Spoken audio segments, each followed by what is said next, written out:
Bonsoir tout le monde.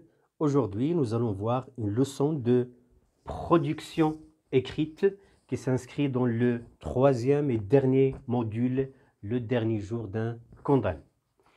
Une leçon qui a pour objectif de rédiger à la manière du condamné un monologue pathétique et pour laquelle on a choisi comme support chapitre premier du roman intitulé « Le dernier jour d'un condamné » de Victor Hugo. Nous allons, pour entamer cette leçon, nous allons travailler en deux moments importants. D'abord, on va commencer par une phase orale et puis nous terminons avec une phase écrite. Pour ce qui est donc de la phase orale, d'abord je vous propose d'observer le texte qui prend place dans, ou bien qui ouvre le texte du roman de Victor Hugo, Le dernier jour d'un condamné. Je vous laisse donc prendre connaissance de ce texte. Et puis, après avoir donc observé ce texte, je vous propose de répondre aux questions suivantes. Qui parle dans ce texte? C'est bien sûr le condamné à mort. À qui parle-t-il? Il parle à soi-même. De quoi il parle? Il parle de sa condamnation. Dans quel but? Dans le but de susciter la compassion et la pitié des lecteurs. Alors, quel type de phrases sont-ils employés ici? Donc, il y a un certain nombre de types à diverses modalités, des phrases de modalité impérative, de modalité interrogative et de modalité impérative. Alors, comment appelle-t-on ce genre de discours? Ça veut dire un discours dans lequel le personnage parle de soi, bien parle soi-même, de soi-même et vers soi-même. Donc, on l'appelle un monologue. Alors, c'est quoi un monologue?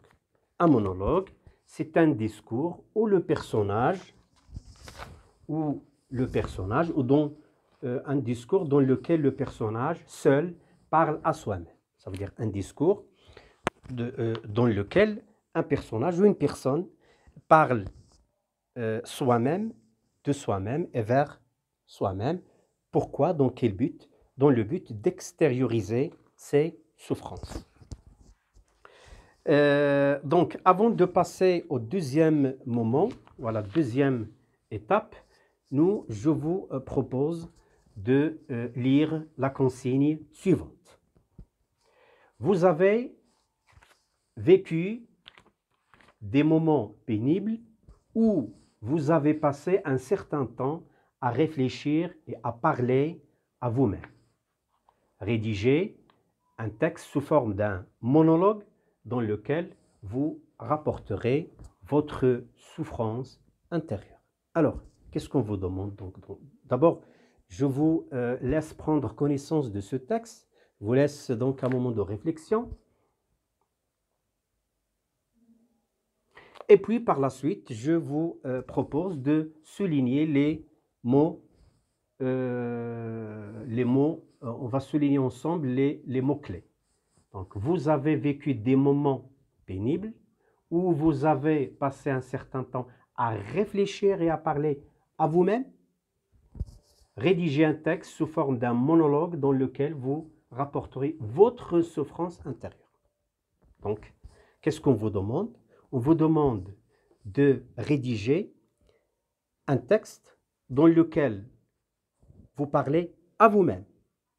Donc, on vous demande de rédiger un monologue, un monologue dans lequel vous allez parler de votre souffrance intérieure, ce qui vous déchire intérieurement.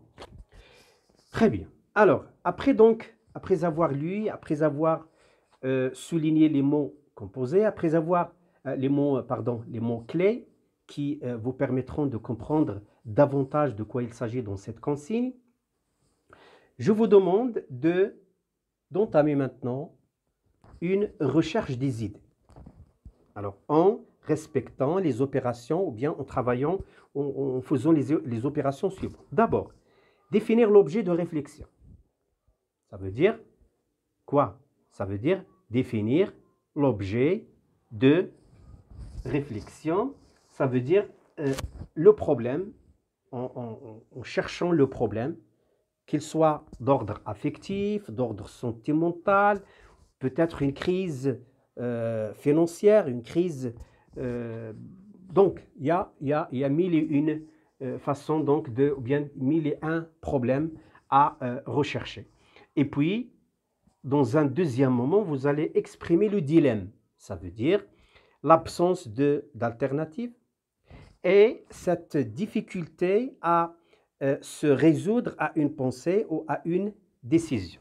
Hein, c'est cette difficulté de résoudre ou de chercher ou de trouver la solution. Et puis, dans un dernier moment, vous serez amené ou vous serez censé exprimer les actes de langage adéquats. Ça veut dire les actes de langage adéquats pour l'élaboration ou pour la rédaction de ce monologue intérieur, à savoir l'acte de langage de la tristesse, de l'exaspération, du regret, etc. Et enfin, en guise de rédaction, je vous demande maintenant, en vous basant sur tout ce qu'on a vu, sur tout ce qu'on a travaillé et sur toutes les idées qu'on a vues ensemble, je vous propose de rédiger, de faire une rédaction individuelle sur la consigne proposée. Voilà, j'espère que vous avez compris de quoi il s'agit. Si vous avez fait un travail, n'hésitez pas à me le poster en dessous de la vidéo. J'espère que mon explication vous a été utile. Merci et à la prochaine.